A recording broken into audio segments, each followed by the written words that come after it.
When talking about the Cold War in Asia, Stephen Kotkin opened with a line that stopped me instantly. He said, "Asia is half the world, but all of time." Then he followed it with something even more jarring. Asia must be a central part of our story. And I realized I had to unpack it, and in the next few minutes, I'll explain exactly why he said it, and why it changes everything we think we know about the Cold War. Because if you grew up with the standard Cold War narrative, you probably picture Berlin first. The wall, NATO, the Iron Curtain. Europe is the center of gravity in almost every documentary, every textbook, every political speech about that era. But when you sit with Kotkin's argument, the map starts to shift. The key turning points, the decisions that shape the global order for the next 70 years, didn't happen in Europe. They happened in Asia, often in places Western policymakers barely understood. And sometimes, over maps, they literally grabbed off a shelf at the last minute. Kotkin gives you a structure for understanding all of it. He says, "I'm going to speak about what I call 4 partitions in East Asia." So in fact, the Cold War could be seen not as a tragic story, but as a triumphal story, or at least as something combining both the tragedy and the triumph. I'm going to try that today. My first point is I'm going to speak about what I call 4 partitions in East Asia. 4 partitions in East Asia. And suddenly the whole region comes into focus. Korea at the 38th parallel.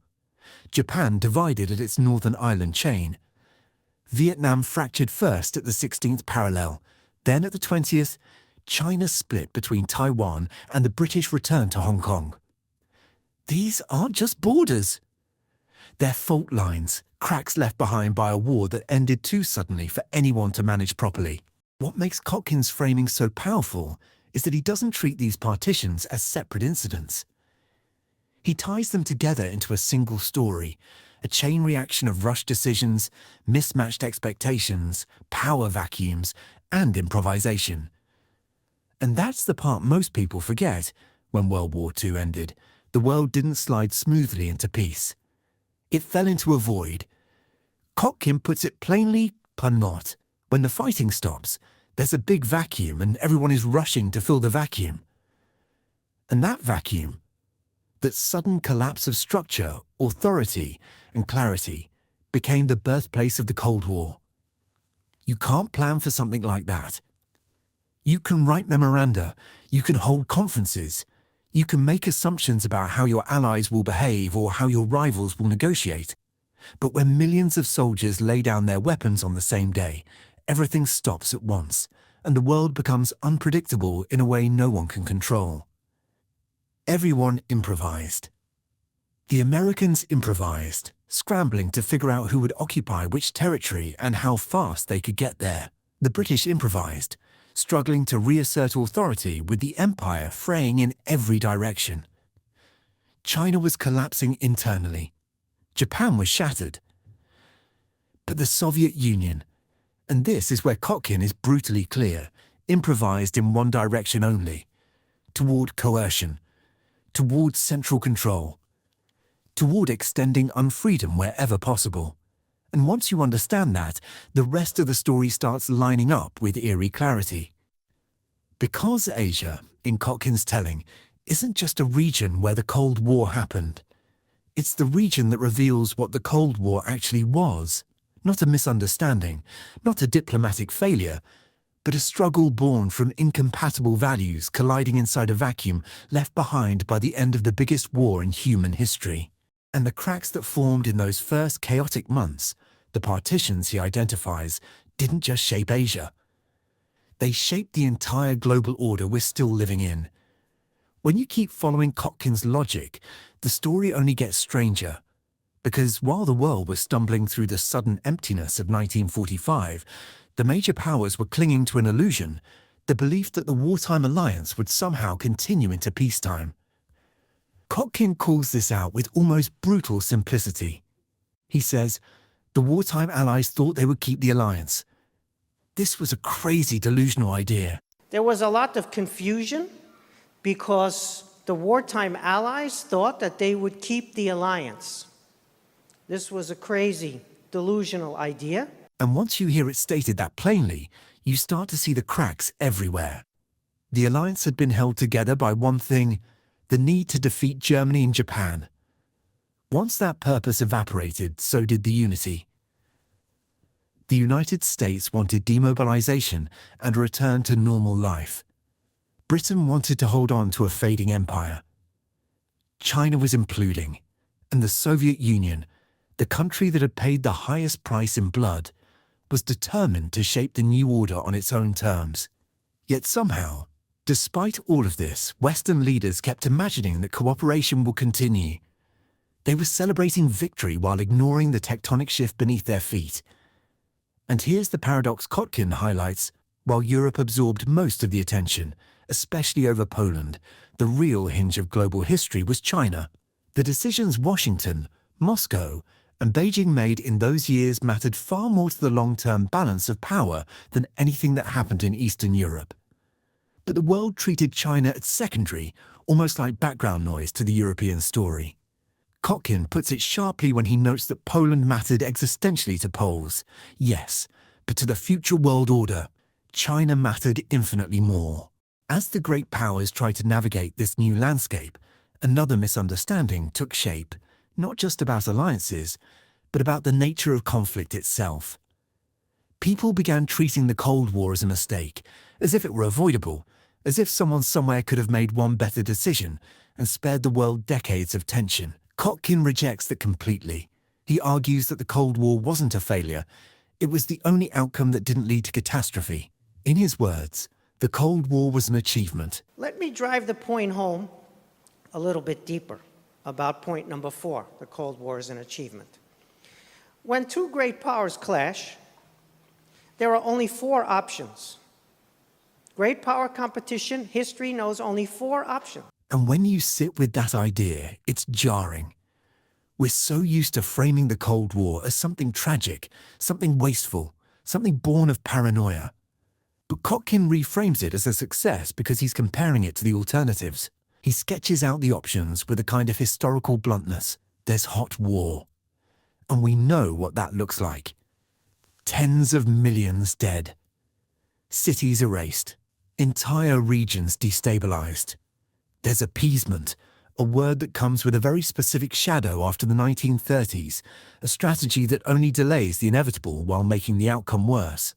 Then there's what he calls Pygmalionism, the idea that you can transform another great power's political culture from the outside, that you can turn them into something that fits your worldview. Kotkin points out that the United States tried this after the war. They tried it with Japan. They tried it with Germany. And then, decades later, they tried it again with Russia and China, believing they could integrate them into a rules-based order simply by exposing them to it. It didn't work, because those regimes didn't want to be absorbed into the system. They wanted to change the system itself. That leaves one option standing: Cold War. Not because it was peaceful, not because it was comfortable, but because it was the only great power framework that didn't lead directly to catastrophe. And that's where Kotkin drives the point home. It's a misunderstanding, but it is a fundamental clash of interests and values. Some people blame both, as if it's a misunderstanding. But it is a fundamental clash of interests and values. It's not a misunderstanding. They could talk more and it wouldn't help, because the interests, and even deeper than the interests, the values, are fundamentally opposed. Once you accept that, the map of Asia begins to look different. The partitions weren't accidents. They were pressure valves, lines drawn to contain competing visions of how society should be organized. The Cold War wasn't simply happening in Asia. Asia was where it made sense. Once Kotkin makes the case that the Cold War was the only option that didn't end in catastrophe, he shifts to the places where that collision of values actually touched the ground. And the first place, where the theory becomes painfully real, is Korea. This is the moment when his argument stops being abstract and becomes a story of timing, improvisation, and decisions made faster than anyone could interpret them. In Kotkin's telling, Korea in 1945 wasn't the inevitability we assume today. It was a shock. The Red Army raced down the peninsula immediately after Japan surrendered, moving fast, moving decisively, while the United States had no troops anywhere close. Stalin could have invaded and taken the whole Korean peninsula. But he doesn't. Why? That question hangs in the air because it cuts directly against our assumptions about power. We tend to imagine leaders like Stalin acting with total clarity, but the truth is far messier. Stalin wasn't thinking only about Korea. He was thinking about Japan, about Germany, about the Kuril Islands, about negotiations with Truman happening almost in real time, each message stitched together with domestic crises, foreign calculations, and the constant fear of misreading the moment. Kotkin's point is that even the most powerful people are overwhelmed. They operate under pressure, under exhaustion, with conflicting priorities and limited time. So the 38th parallel didn't emerge because it made strategic sense. It emerged because both sides needed a line, any line that prevented escalation at a moment when escalation was unthinkable. The partition was not destiny. It was improvisation carved into a map. Then the story moves to Vietnam, and Vietnam is where the contradictions become almost surreal. Japan surrenders earlier than expected. American planners, caught off guard, rush to draft General Order No. 1, telling Japanese forces who to surrender to. Northern Indochina goes to the Chinese nationalists. Southern Indochina goes to the British Southeast Asia Command. And this is where the story fractures. The British don't have available forces, so they use Indian troops.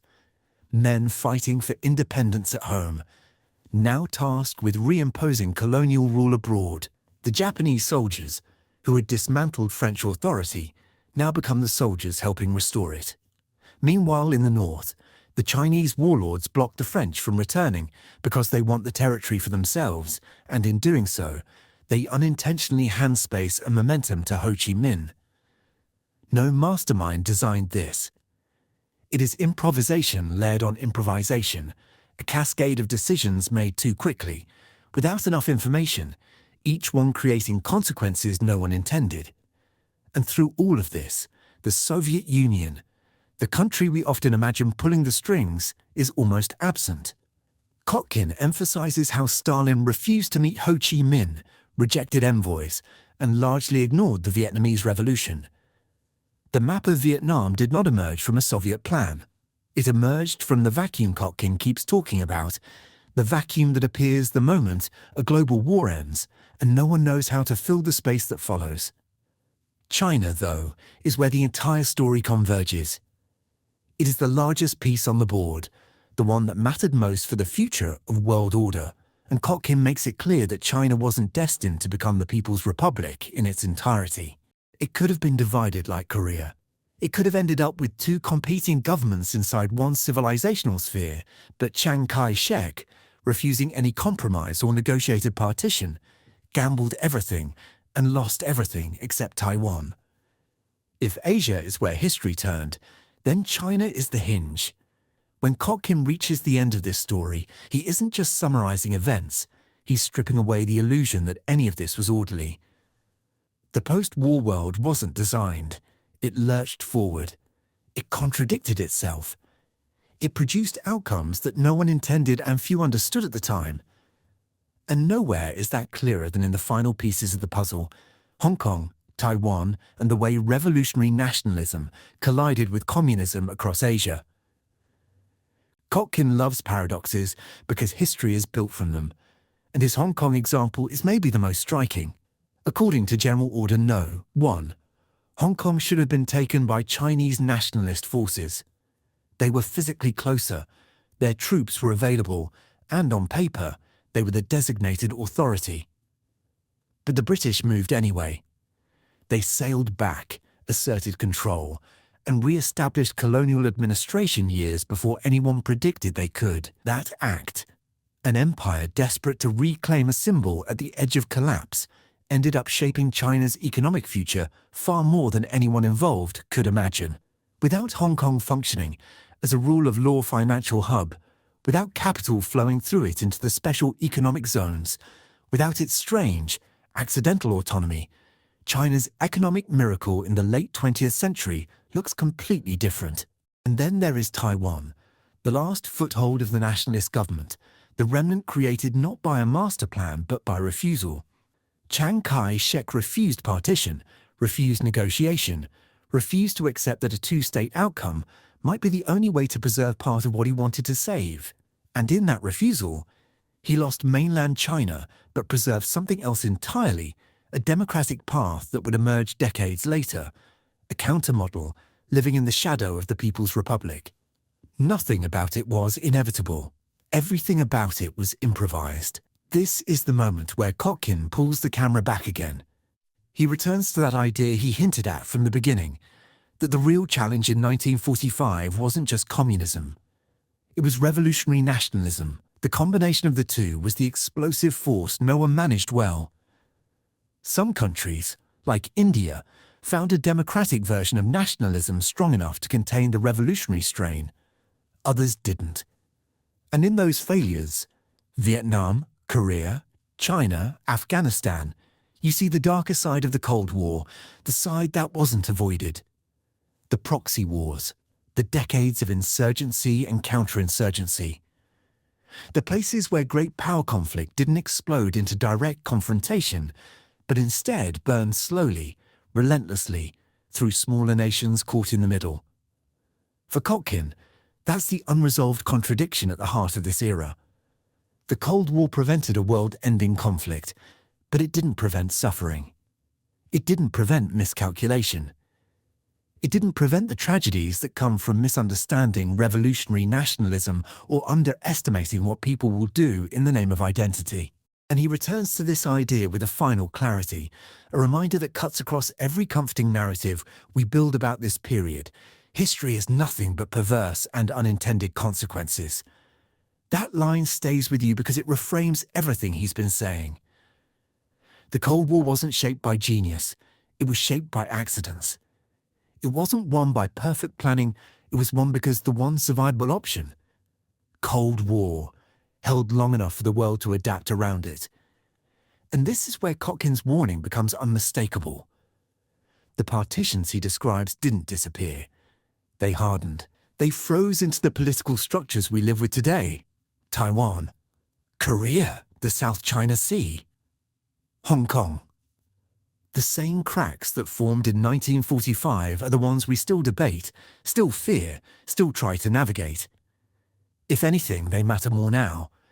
So when he says Asia is all of time, he isn't being poetic, he's being literal. The decisions made in a handful of hurried months after World War II created the architecture of the world we inhabit.